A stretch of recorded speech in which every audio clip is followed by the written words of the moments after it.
new chapter set to unfold in New Zealand as we race in Taupō for the very first time with supercars. Great start by Brown. Contact. And unfortunately, trouble for Tim Slade. For Cam Waters, the pole sitter has gone to the left of the road. There's more trouble down here at 1. Matt Payne around the wrong way. Brock Feeney in the paddock. Stanaway off the road also, but that's heavy contact there with Tim Slade. Let's have a look at the replay. And Brown moving across to cover, and basically 3 into 2 or 1 did not go. Just look how awkward it is back in the pack. Here's another view. This will give us a clearer indication of what's gone on. So actually a very good start by Tim Slade, who tried to thread down the middle. Cam was moving slightly left. Will was moving slightly as well, and there just wasn't sufficient room in the middle, and they all ran wide down here. This will be interesting into turn 1, and they've already gone off. Oh, that's an incredible smash to start this race.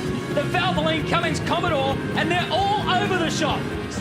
He's got out of the Valvoline Cummins car, gives a wave to the crowd. Wow! Upside down to start round 2. Just about coming to blows in pit lane. Temperatures at boiling point. That's why he's so intently looking in the rear vision mirror. Green flag. Can Waters or Randall convert to a big victory today and stop the steamroller of Shane Van Gisbergen? Oh, he's gone nowhere. Randall's gone nowhere. He'll have to use the anti-stall, and he's been clouded heavily by Heimgartner. Heimgartner's gone straight into the back. It'll trigger a safety car, and that is a disastrous start. You're right, brother. What a shame. So Thomas Randall has stalled on the line. He didn't get the anti-stall going and get it mobile, or he's had a failure. And it's in fact been red flag now, and then heavy contact. We were hoping that everybody would get around. Control to all teams, advise your drivers. Control to all teams, advise your drivers. Due to the impact on the front grid, all cars to pit lane, please. All pit lane. That is a significant impact. You can see Andre there very tentatively getting out of the car. And we'll take you through some speeds in a second, because that would have been in excess of 100 kilometres an hour for sure. First gear is 111 kilometres an hour. When you change out of second to third, it's 144. Third to fourth, 178 k's. So the cars make great velocity in a very short period of time. Let's hope that Andre is all good. He looks pretty tender, as you said, Mark, as he's getting out of the car. And unfortunately, that vehicle of his has copped enormous damage.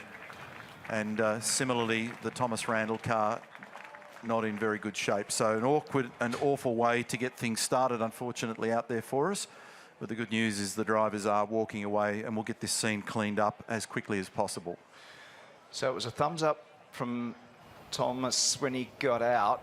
We also saw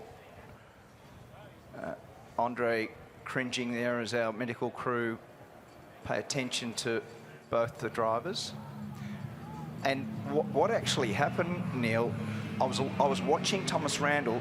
The car moved, it then stopped, and then when he went to go, so you watch this, he moves, and then he moves again, and that's when it stalled. That's probably close enough to 150 kilometres an hour, I reckon that is.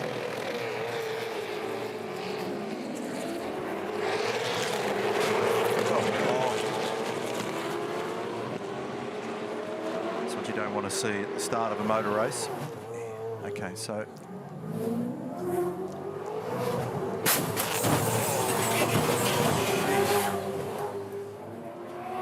Race control safety car proceeding to pit lane with field behind us.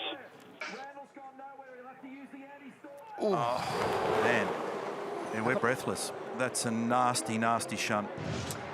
And think about the safety integrity of these cars and the fact that the fuel cell is now much further forward in the car of the future cars than it was in the old days. Control to all personnel. This will be a full restart race. Full restart race. We will advise lap distance shortly. James Taylor is the race director for Motorsport Australia, and he's just alongside us up here at whole front left corner's completely out of that car. So it's going nowhere for the balance of the weekend, and that'll be a big job in the subsequent weeks to be able to get that sorted.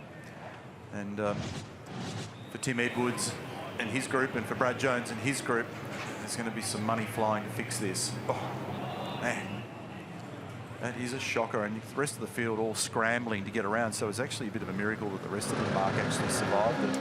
But I'm looking also at the rear damage on. Have a look. Bang!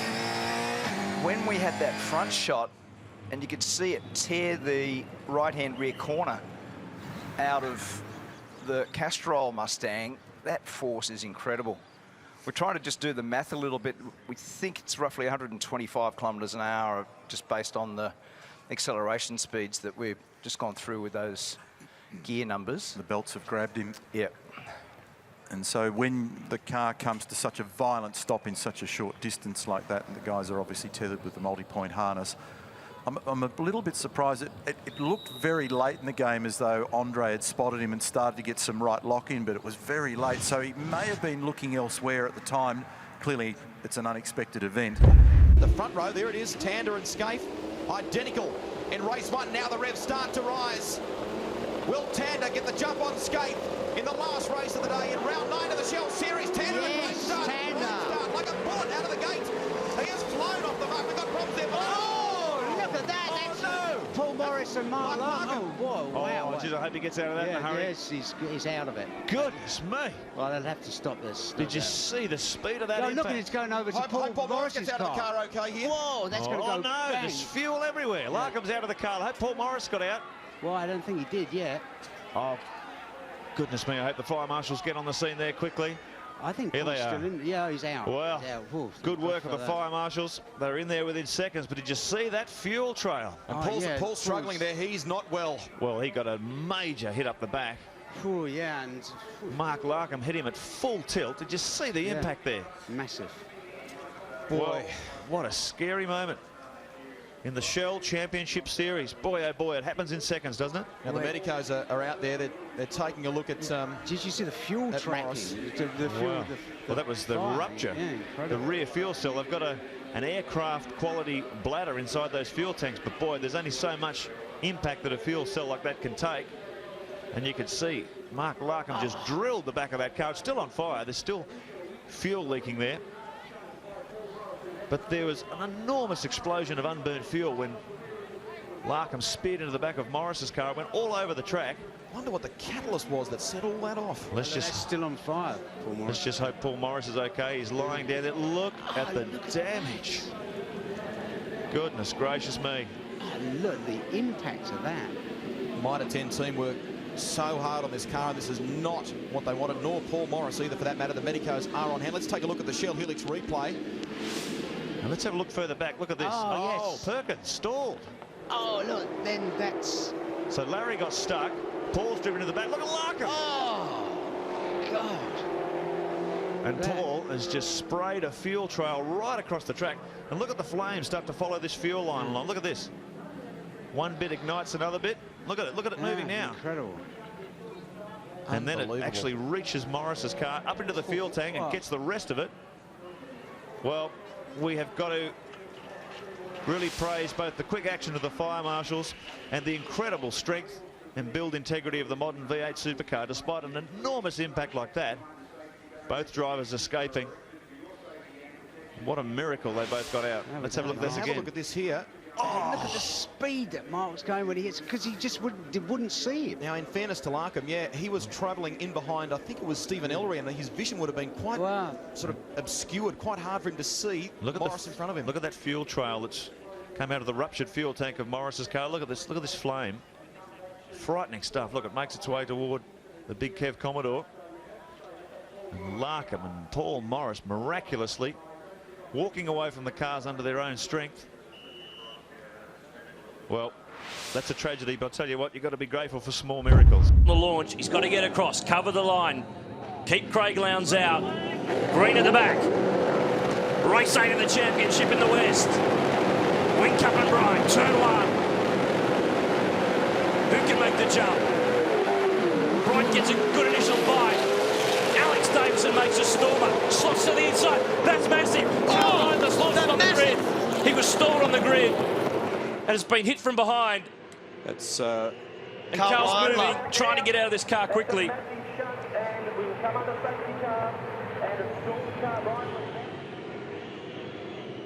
He's out of the car. That's good to see, because that has taken a massive hit from behind. The race is red flagged.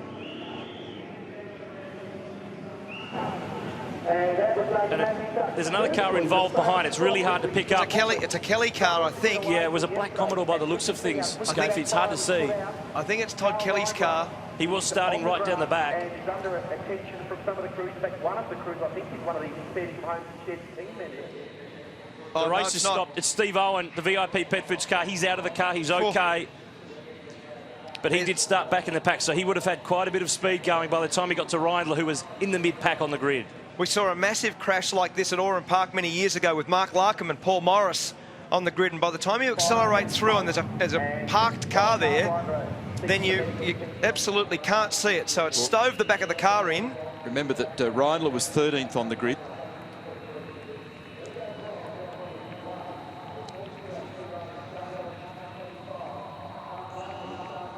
Tim Schenken, race director, and Steve Owen started position 25. Now, when you consider how many rows, and then you look at the damage on Carl's car, you realise what sort of pace Steve had by the time he met the back of the fair dinkum sheds car. So we're obviously in a race stop situation because of the damage and the danger here. We're going to have a look at a replay to try and unravel what's gone on. Look back in the pack. Carl stopped.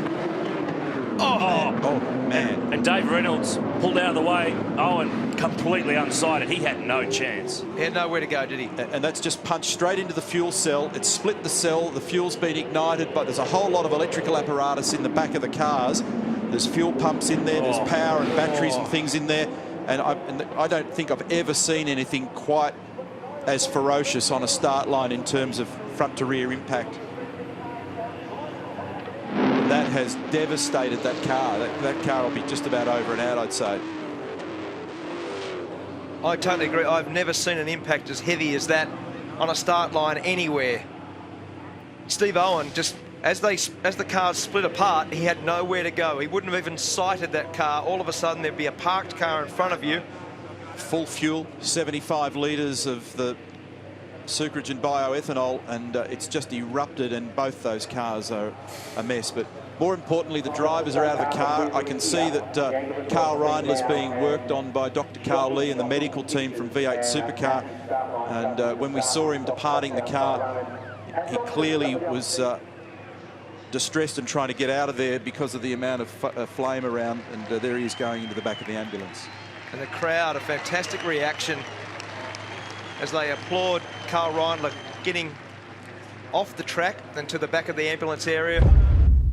Oh hey, are you watching this video from outside New Zealand or Australia and want to watch me race live? Sign up to SuperView to stream every race live and catch up on classic races from the past. Search SuperView and sign up through supercars.com or through YouTube memberships. Teams, drivers, engineers, sponsors, they've all realigned in the quest to be number one. The 2024 championship is wide open and gets underway. And what a start. They are 3 wide into turn 1. Brown has the ascendancy through the first turn. Mostert is making a big argument of it, and in the background, Wood's gone off and is out in the gravel and parked up and staying there. This will be a safety car. And Mostert got the best start by a mile. He had nowhere to go. He was jammed in behind the 2 Red Bull Camaros. He got a brilliant start but had nowhere to go.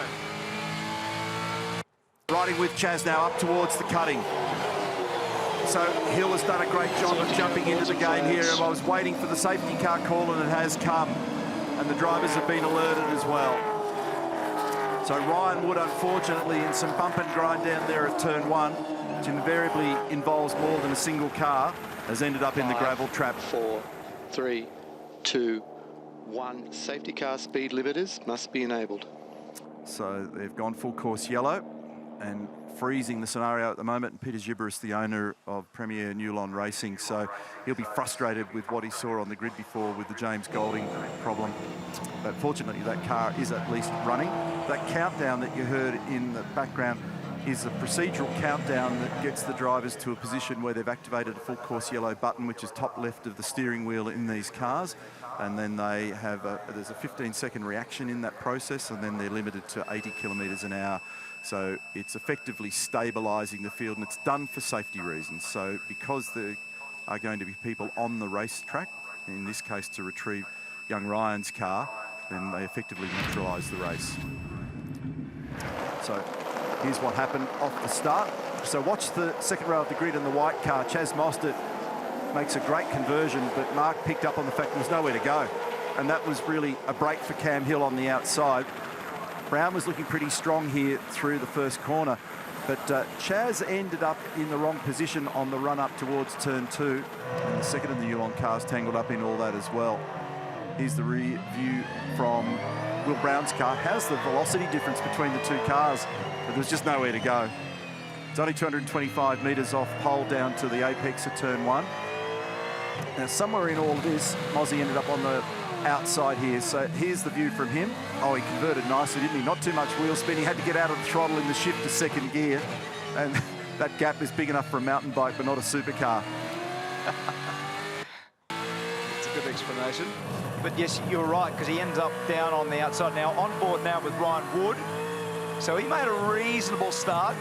A lot of wheel spin. James Courtney fired down the inside. Now he's caught 3 abreast. He gets a bump from the inside. He bumped from the outside. Now I think it was a Newline car on the right. So I think that's Slade, but it didn't pick up who was on the inside. I couldn't entirely work out whether that was wheel spin or clutch slip off the line there as well. But whatever it was, unfortunately, that's the end game result. Ryan Wood in the sand. Right, here we go. 1 and 2 in the championship. A 1 and 2 on the grid. Courtney a winner yesterday for Ford. Can Whincup respond? Waiting for the start. And Whincup's got it nailed initially. Lowndes is running as well. And again, that was Holdsworth. He was slow away yesterday. Oh, contact, Winterbottom into the fence. Heavy contact and heavy damage. That's a big crash. That will trigger the safety car. Voice of race director Tim Schenken, Mark Winterbottom moving in the car.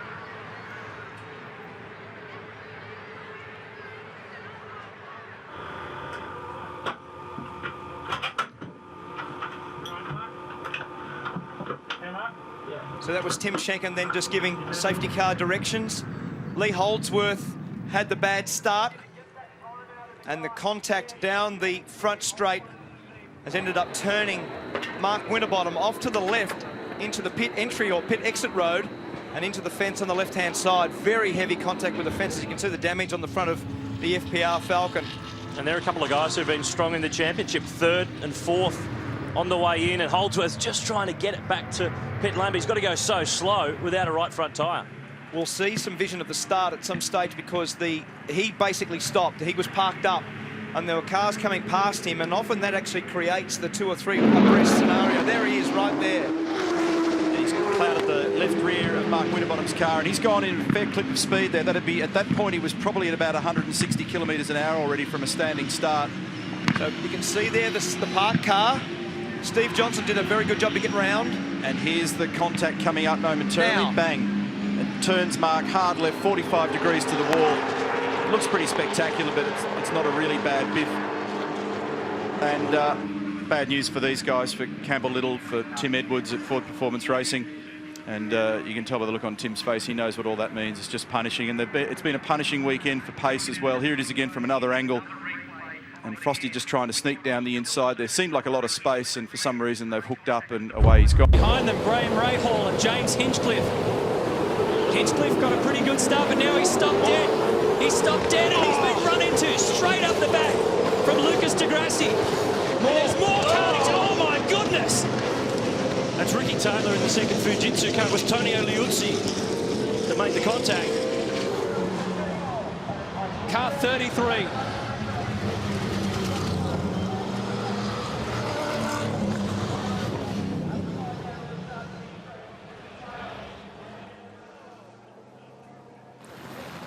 Cars strewn everywhere.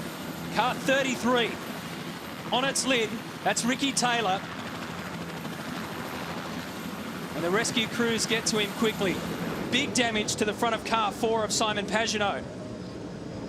Antonio Liuzzi also into the wall. He's over there on the right-hand side. They had nowhere to go, Matt. So the Hinchcliffe start promulgated all the drama. Well, and surprisingly, it looked to me as though he got a good jump. I mean, he got off straight away, but then he's just stalled it completely. That's right. So that second phase of the start, the car bogged down, he didn't move away, and then that was the start of lots of contact. So let's see who goes through. Bourdais there, Salo's there, car 15 of Ray Hall's there. So we've got about 5 or 6 cars on the front straight here. One upside down, great. Good to see him out. Ricky Taylor. Up and out. Simon Pagenaud also out of car 4. Great reaction from the crowd there. Very hard to get out of the cars, even at their best. But when you're upside down and the window net gets caught up in the belts, when you undo the belts, you fall on your head. And this is how it started. Have a look at the Fujitsu Commodore. It slows down. So then that was immediate contact. Liuzzi into the back. There's Pagenaud into the back of him. He flicks to the other side. Ricky Taylor ends up making contact with the front of the Irwin Falcon and then turns on its roof. And that just shows how fast the cars are in such a short period of time. That's right. This is 1.5 ton of V8 supercar. Now watch this. You watch car 33 come right in the middle, up, over, spin, collects the wall, and Ricky Taylor, in the space of just 100 metres or so in a V8 supercar, ends up looking the wrong way. That's the initial impact. Liuzzi into the back of Hinchcliffe. Pagenaud into the back of Liuzzi, and then at top speed.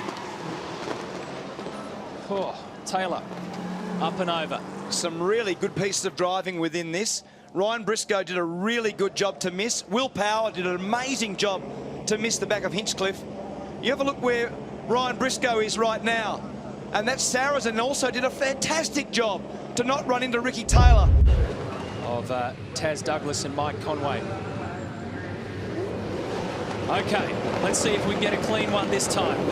Bourdais and Salo at the front. Ray Hall behind them.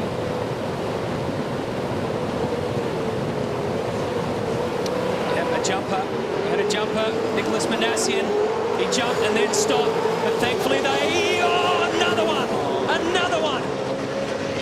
Exactly the same. Unbelievable. Car 11, Frank Montagny, is a 3-wheel deal at the moment. So Manassian went to jump the start.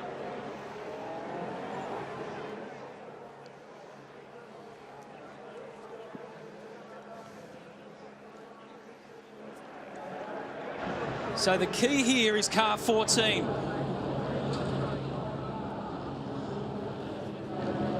With big damage to the left-hand side, and for a split second I thought he was going to get away with it. But he jumped. He went early, and in a carbon copy of what happened to Hinchcliffe, he got bogged down on the second attempt. Now everyone speared right to get out of the way. But Frank Montagny in the Fair Dinkum Sheds entrant just didn't see that. Medical staff just talking to Frank there. And what actually happened is when the jump, watch this now. So look for car 14. And there was actually 2 in front. Oh. Have a look. Look at the chaos. That's when we thought everyone was going to get by. Frank had nowhere to go. He was actually going quite fast by that stage. A lot of damage to the rear. Ryan Briscoe will be thinking this is a war. I've just had 2 starts. I've got blokes going everywhere. So Frank he was unsighted. That was the thing, Scafey. He was unsighted there, and he thought that there was a little bit of room to move on the left-hand side. It just plucked the wheel off it straight away, and this could have been so much worse for Nicholas Manassian especially, who's stuck stranded in that car on the grid. Look at the yellow flags. Everybody's doing their duty well.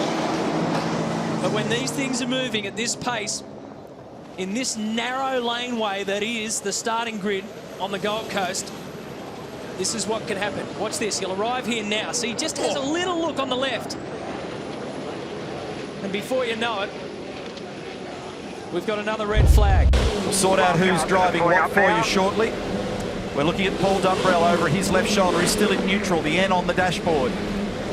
When he gets the timing signal, he'll engage first gear. Green flag, green flag. He should engage first gear. There it is, clunk. We're set for a start. Jonathan Webb has the pole position. Green means go for car number 1, and Paul Dumbrell's done a nice job, but we've got a huge problem here for the HRT car 22. It's been turned around. And that car will need to be cleared or it'll trigger an immediate Petter's safety car. A jostling through turn 2. Murphy. Don't believe it. So there was a big push and shove between the HRT car and David Reynolds through the first chicane as well. Meantime, Webb is cleared out. Then it's McLaughlin, then Dumbrell, then D'Alberto, then Canto, Luff, Gavin, Baird, Fiore. That's the early order. And there was push and shove with Dumbrell when he tried to get through the gap there, Neil. So there was contact with the HRT car and Dumbrell very early. Great start with McLaughlin and a very good start also for John Webb. Safety car, I can hear Tim Schenken's voice in the background. Where you are, safety car. Race director. Safety car holding. Prior to pit entry. Adrian Burgess. So here, onboard shots, Greg Murphy.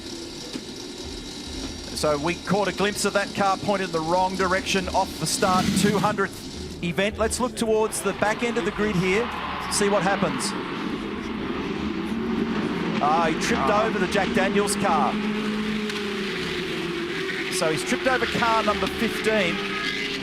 It's David Russell in that car. Here we are on board with Murph. Oh, it's because he actually bobbled at the start, David Russell. So what Greg had to do was drop the clutch, pull to the left, try and get around him as he tucked back in. It was right at the moment that David got the launch. And the secondary part of the start, the chopper tells more of the story there. There's an auto start mechanism in the cars. I don't know whether he actually stalled it, David, but you can depress both pedals and actually kickstart the thing again. And I'd say just as it's launched, which Greg didn't anticipate because you wouldn't, because he thought the thing was stationary. That's right, he's launched and tripped over it.